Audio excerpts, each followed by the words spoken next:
Hello friends, ஒரு சூப்பரான கார சட்னி எப்படி செய்யலான்னு பார்க்கலாம் வாங்க. எண்ணெய் சூடானதும் கொஞ்சோண்டு கடலைப்பருப்பு போட்டு அது கொஞ்சம் கலர் மாறினதுக்கப்புறமா 2 ஆனியன் கட் பண்ணி போட்டுக்கோங்க. அதுக்கப்புறம் ஒரு 2-3 பூண்டு பல் போட்டுக்கோங்க.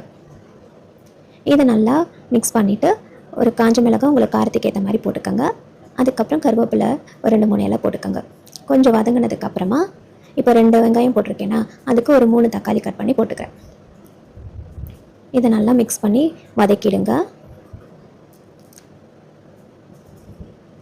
தேவையான அளவு உப்பு போட்டு வதக்கிக்கோங்க.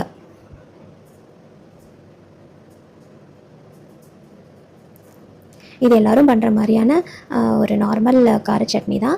நான் ஆனால் வந்துட்டு முடிக்கும் போது கொஞ்சமாக கொத்தமல்லி ஆட் பண்ணிப்பேன். கொத்தமல்லி வந்து கண்ணுக்கு ரொம்ப நல்லது, அதில் நிறைய பெனிஃபிட்ஸ் இருக்குது. ஹார்ட்டுக்கு நல்லது, போனுக்கு நல்லதுன்னு எல்லா பெனிஃபிட்ஸும் இருக்கிறதுனால அது கொஞ்சம் ஆட் பண்ணிவிட்டு அந்த வாசனை இன்னும் நல்ல டேஸ்ட்டு கொடுக்கும். அதனால் நான் ஆட் பண்ணிப்பேன். ஆறுனதுக்கப்புறமா மிக்ஸி ஜாரில் போட்டு அரைச்சி எடுத்துக்கோங்க. அப்புறம் கொஞ்சமாக எண்ணெய் ஊற்றி தாளித்து கடுகு உளுத்தம்பருப்பு போட்டு காஞ்ச மிளகாய் போட்டு கருவேப்பிலை போட்டு தாளித்து கொட்டிடுங்க. சட்னி ரெடி.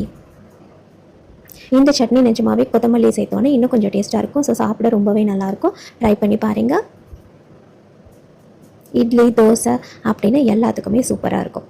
ஓகே, இந்த வீடியோ உங்களுக்கு யூஸ்ஃபுல்லாக இருந்திருக்கும்னு நினைக்கிறேன். லைக் பண்ணுங்கள், கமெண்ட் பண்ணுங்கள், மறக்காமல் சேனலை சப்ஸ்கிரைப் பண்ணுங்கள். நெக்ஸ்ட் வீடியோவில் பார்க்கலாம். Tata, bye bye.